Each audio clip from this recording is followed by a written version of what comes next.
खेळत असतात. कबड्डी झाली, खो खो झाला, क्रिकेट झाला, ती लोक कंटाळली, आता सगळी खेळ खेळून कंटाळली. मग विचार केला, मग सुनीलने काय बोलला अनिलला की बाहेरचा गेम खूप झाला खेळून, आता आपण काय करूया, घरामध्ये खेळूया. आज मी तुला ना नवीन गेम शिकवतो, वेगळा, सगळ्यात पेक्षा मजा येते ना, काहीतरी वेगळं असेल तर मजा येते ना.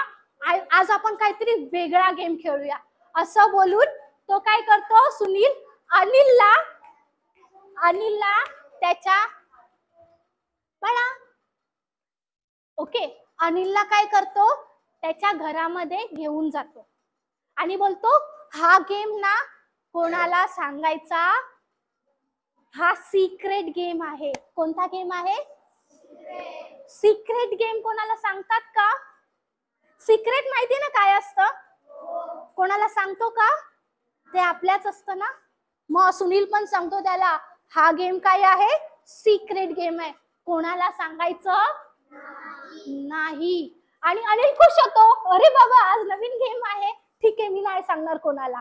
मग सुनील घेऊन जातो अनिलला त्याच्या घरी आणि काय करतो, दरवाजा बंद करतो. आणि दरवाजा बंद केल्यावर काय करतो, तो त्याचे कपडे काढतो आणि सांगतो, मला इथे इथे हात लाव, हा आपला सिक्रेट गेम आहे. असं आवडेल का आपल्यासोबत कोणी केलेलं? आपल्याला कसं वाटेल? घाण वाटेल ना. अनिलला पण कसं तरी वाटलं, हा सुनील काय सांगतोय, रोज तर माझ्यासोबत चांगलं खेळतो, आज कसं सांगतोय मला सगळे कपडे काढायला सांगितले, हात लावायला सांगितलं, मला घाण वाटतंय. अनिलने काय केलं, सरळ बोलला नाही आणि तिथून निघून गेला. पण निघून गेल्यावर त्याला खूप टेन्शन आलं की सुनीलने हा गेम का सांगितलं, मी घरी सांगू का? पण सुनीलने काय सांगितलं, हा गेम काय आहे? सिक्रेट आहे, कोणाला सांगायचं. आणि आपलं असतं ना, प्रॉमिस काय करायचे असतात, पाळतात ना. मग त्यांनी सांगितलं पाहिजे का कोणाला? नाही सांगितलं पाहिजे ना, बरोबर. मग तो विचार पण तो आला, कसं वाटलं त्याला, काय वाटलं, घाण वाटलं ना, कसं तरी वाटलं ना, टेन्शन आलं. तो कोणाला सांगत पण नाहीये, तो विचारात गुंतलाय. आणि मग असंच काय होतं, तो जातो दुसऱ्या दिवशी शाळेत. आणि शाळेत जातो ना, तेव्हा तिथे येते एक प्रिया दीदी. माझं नाव काय आहे? माझं नाव माहितीये? माझं पण नाव काय आहे? प्रियांका. 2-3 मुलींना लक्षात असेल, ठीक आहे.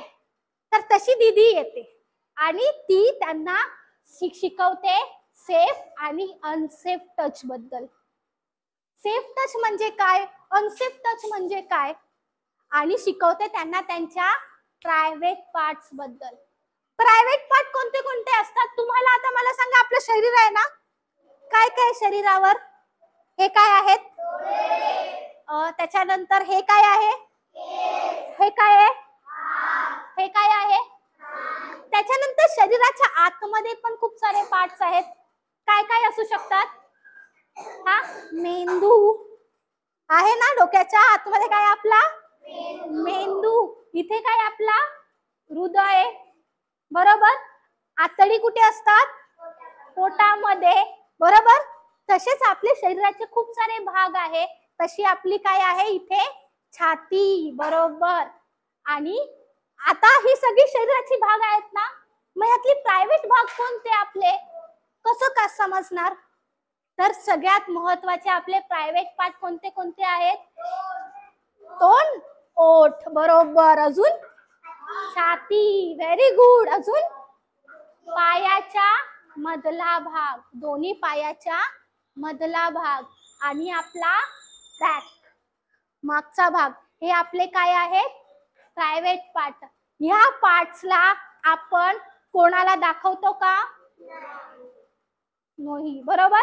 हे पार्ट्स आपण कोणाला दाखवत नाही. याला आपण कशाने झाकतो? अंडरवेअर, बनियान, याच्याने काय करतो आपण? झाकलेलं असतो. ह्याला हे कोणाला दाखवतो का? इथे कोणालाही हात लावू द्यायचा असतो का?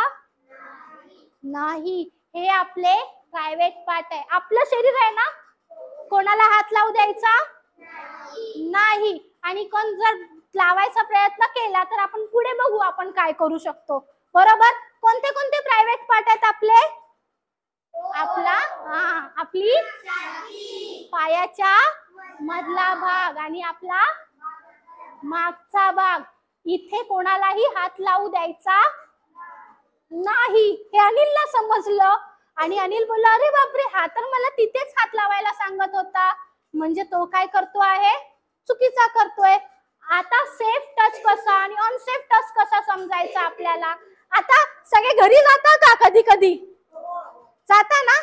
आता घरी गेली की आई भेटली, आपण चांगलं काही काम केलं तर आई आपल्याला काय करते, काय करते, कसं वाटतं, कसं वाटतं, छान वाटतं ना.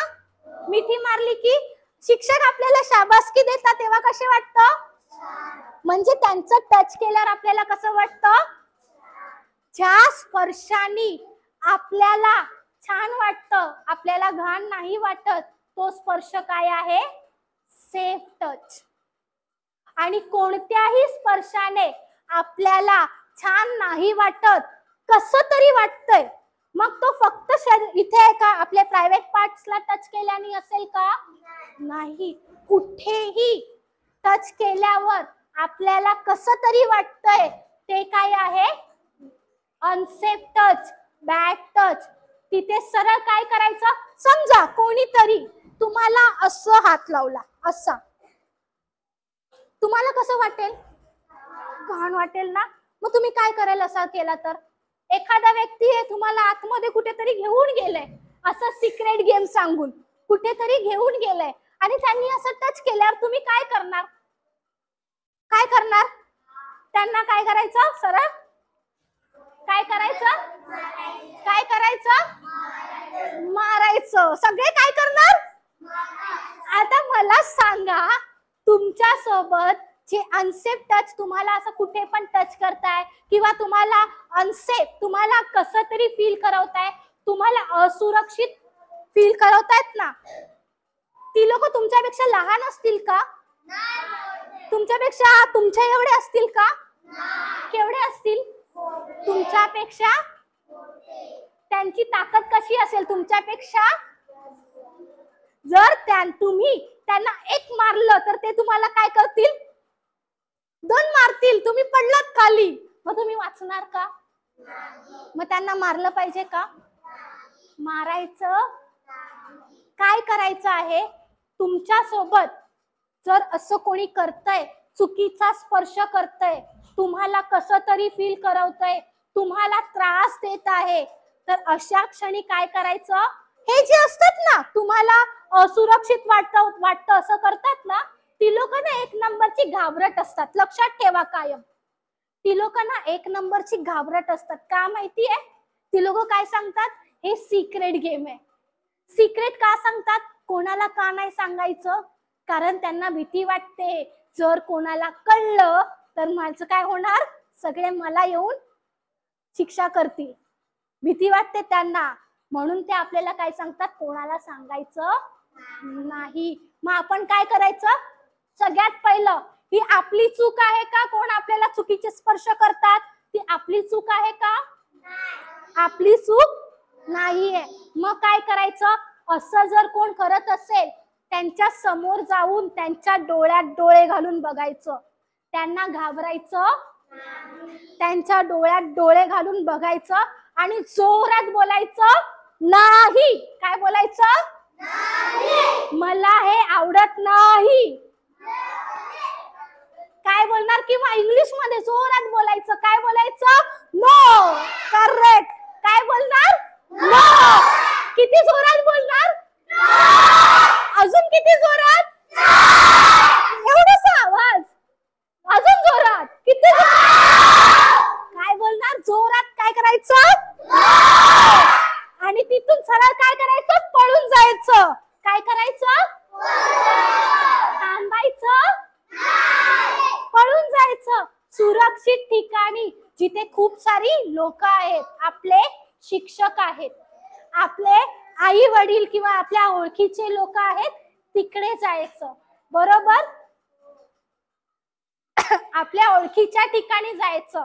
ओके, समजलं. इथेच थांबायचं का, मग नाही, अजून पुढे करायचं. काय करायचं, आता ज्यांनी आपल्याला हे असुरक्षित फील करवलेलं आहे, ज्यांनी आपल्याला त्रास दिलेला आहे, ते आपल्या एकट्यांना त्रास देतात का? ते असे अनेकांना देणारे त्रास असेल, मग काय करायचं? सगळ्यात पहिलं सगळ्यांनी डोळे बंद करा. सगळ्यांनी बंद करा. बंद कर. हा, आता मनामध्ये अशी 10 लोकांची नावं आठवा किंवा व्यक्ती आठवा. 10 लोक आठवा, जसे आई, पप्पा, जे तुम्हाला वाटतं माझ्या संकटात हे मला साथ देतील. सगळ्यात पहिलं कोण असेल? तुम्हाला असं वाटतं सगळ्यात पहिले ही व्यक्ती मला मदत करेल, मग त्या व्यक्तीला आठवा. मग 2 नंबर, त्याच्यानंतर हे, त्याच्यानंतर ते, अशा सगळ्यांची 10 नावं आठवा. 10 व्यक्ती, 10. डोळे बंद करा आठवून. झाली? सगळ्यांची झाली ना? 10 नावं आठवली? सगळ्यात पहिली कोण होती? आई. दुसरे? तिसरे? शिक्षक. बरोबर. ही काही नावं आहेत तुमच्या कायम पहिले येतात. आई, बाबा, शिक्षक, मग आजी असेल, मग ताई असेल, मग दादा असेल, आजोबा असेल, अशी 10 नावांची सगळ्यांची वेगवेगळी नावं असेल. बरोबर. ही 10 नावं मी सांगितली का तुम्हाला? तुम्ही स्वतः आठवली ना? शिक्षकांनी शिकवलेलं आठवण राहतं का? नाही. पण आपण आठवलेलं काय राहतं? कायम लक्षात राहतं ना? मग ही 10 नावं लक्षात राहील तुमच्या? ही 10 नावं कधीही विसरायची नाही. अशा परिस्थितीत तुम्ही सापडाल कोण तुम्हाला त्रास देतंय, तेव्हा सगळ्यात पहिलं कुठे जायचं? तिथून काय करायचंय? पळायचं. आणि कोणाकडे जाणार? सगळ्यात पहिलं नाव कोणाचं आठवलं? आई. आईकडे जाणार. आईला सांगणार असं असं झालंय.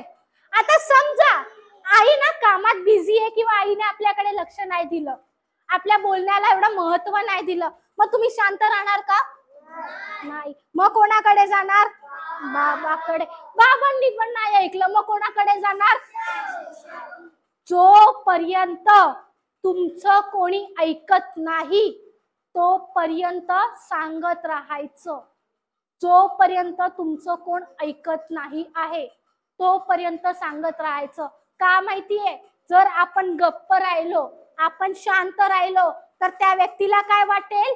अरे बापरे, हा मुलगा तर शांत राहतोय, गप्प आहे, हा तर घाबरलाय. मग आपण ह्याला काय करू शकतो? अजून जास्त त्रास देऊ शकतो. आता विचार करा, तो व्यक्ती फक्त मग मला त्रास देणार का?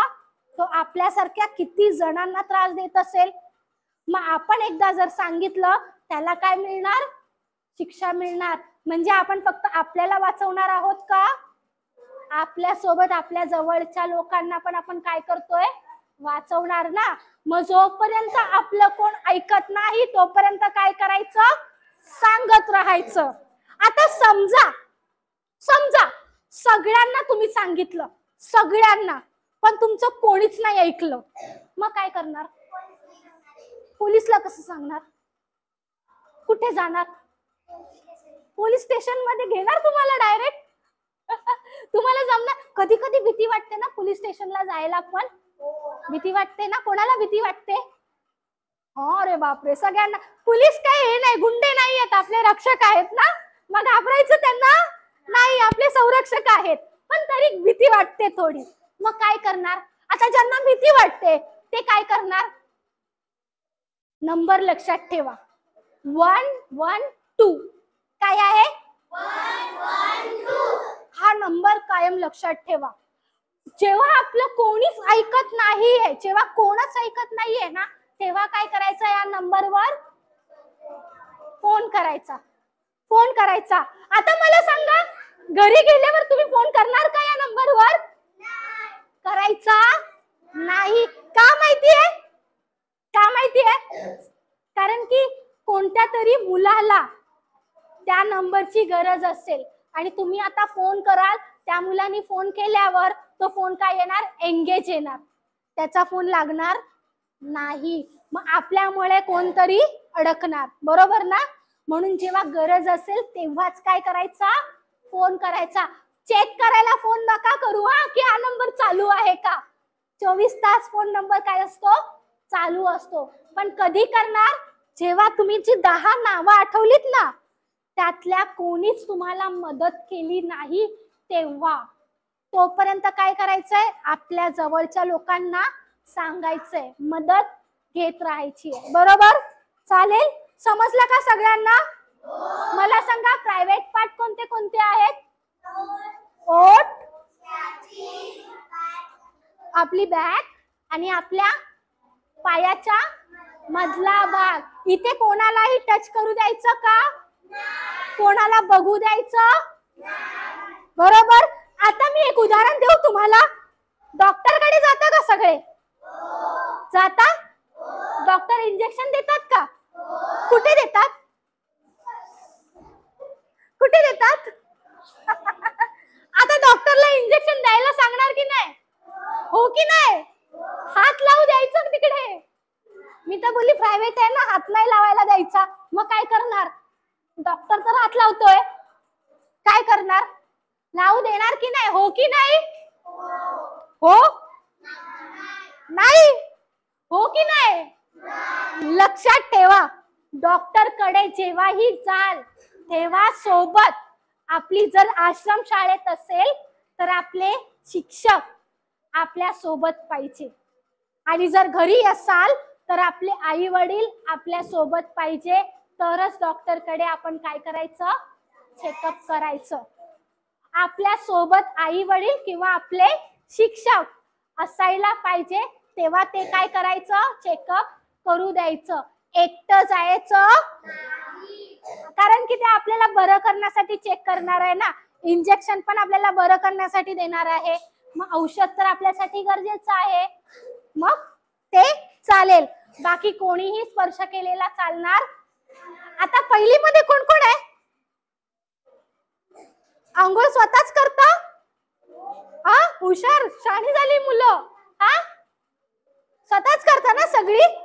कोण आहे का मोठी ताई आंघोळ घालते आपल्या शाळेत आहे अशी ना? बरेचशी मुलं ऐका, बरेचशी पहिलीतली मुलांना काय करते, ताई आंघोळ घालते ना, किंवा दादा असेल तर दादा घालतो, मोठा आपला 9वी 10वीतला. मग त्यांनी हात लावला तर काय होणार? आपली आई, किंवा घरी गेल्यानंतर आपली आई काय करते, तुम्हाला आंघोळ घालते ना, आई घालते ना. मग आता आई आंघोळ घालताना कुठे कुठे टच करते? सगळीकडे. मग चालेल का? हा, हो हो चालेल. हुशार आहेत सगळे. आई काय करते, आपल्याला साफ करते ना. मग आई आंघोळ घालताना टच करेल तेव्हा चालेल, ती आपल्याला साफ करते. बाकी कोणीही टच केलं तर काय बोलायचं, सरळ नो. Very good. काय करणार?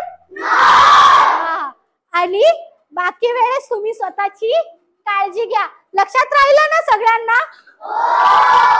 Very good. चालेल. आता मी नंतर परत येईन, वेगळ्या विषयावर आपण बोलूया. चालेल?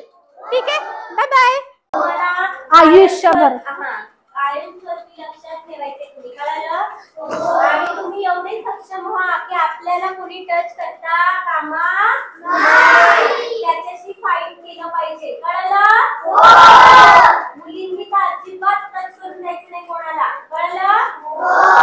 आपलं शरीर हे आपलं आहे, दुसरं कोणावर त्याचा अधिकार कोणी गाजवता कामा नाही, कळलं? डॉक्टर प्रियांका कांबळे हिला हा जो ती नवीन यूट्यूब चॅनल चालू करते त्याच्याबद्दल सर्वप्रथम तर तिचं खूप अभिनंदन, आणि तिला पुढील वाटचालीसाठी खूप साऱ्या शुभेच्छा. अभिनंदन याच्यासाठी की तिने हा विचार केला की हा चॅनल चालू करावा, ह्या विषयावर आपण आता सोशल मीडियाच्या माध्यमातून लोकांपर्यंत अवेअरनेस करावा. कारण गेली अनेक वर्ष जवळपास मी तिच्या मागे लागलो होतो की तू जे मुद्दे घेते, जे फिजिकल किंवा पर्सनल लेक्चर्स घेतेस, त्याच्याऐवजी तू जर जास्त प्रमाणात सोशल मीडियाचा वापर करशील, यूट्यूब वगैरेच्या माध्यमातून तू जास्त लोकांपर्यंत पोहोचूही शकतेस आणि कामाचं स्वरूप जास्त लोकांना पोहोचेल. हे तिने मनावर घेतलं, त्या दृष्टीने तिने प्रयत्न चालू केले आणि हा चॅनल आता ती चालू करते. त्याच्यामुळे तिचं खरंच मनपूर्वक अभिनंदन आणि तिला मनापासून शुभेच्छा. प्रियांका गेली जवळपास, माझी तिची ओळख आता 9 वर्षाच्या जवळपास आहे, 10व्या वर्षी आम्ही ती हेल्पिंग हँड सोबत काम करते आणि गेली इतकी वर्ष ती अव्याहतपणे, विशेषतः महिलांचे जे प्रश्न असतात, म्हणजे मग त्यात मासिक पाळीचे प्रश्न असतील, पॅड्स, सॅनिटरी पॅड्सच्या उपलब्धतेबद्दल असतील, याच्यावरती अविरतपणे काम करते. म्हणजे 1,500च्या वर, आता 1600च्या जवळपास सेशन्स झालेली आहेत. त्यासोबत 25-30 लाखच्या वर सॅनिटरी पॅड्स वाटप केलेले आहेत. म्हणजे हे एक महाकाय काम आहे जे तिने गेल्या कित्येक वर्षाच्या वाटचालीत मिळवलेलं आहे. आणि आजही महिलांचा कुठलाही विषय म्हटला की ज्या तडफेने, ज्या आतुरतेने ती त्या विषयांवर बोलते, त्या विषयाची माहिती घेते, नवीन काही माहिती असेल तर तीही ती अपडेट करून घ्यायचा प्रयत्न करते. ते खरंच एक अतुलनीय आहे, खूप छान आहे. आणि जे आता ती नवीन जो तिने कोर्स केला, ज्या मार्फत ती आता लहान मुलांच्या मध्ये जे काही विवक्षित गुन्हे घडले जातात, लहान मुलांना लैंगिक अत्याचाराचे बळी पडतात लहान मुलं, तर त्या विषयांवर गुड टच बॅड टच शाळांमध्ये, वेगवेगळ्या आश्रमशाळा असतील, निवासी शाळा असतील किंवा अगदी शहरातल्या शाळा, या ठिकाणी जाऊन त्या मुलांमध्ये शिक्षकांच्या सहमतीने जागृती करणं आणि त्यांना या विषयाबद्दल माहिती करून देणं, जो एक खूप ऑकवर्ड विषय असतो, पालक सुद्धा या विषयांवर बोलू शकत नाहीत, अशा विषयांवर ती आता जागृती निर्माण करायचा प्रयत्न करते.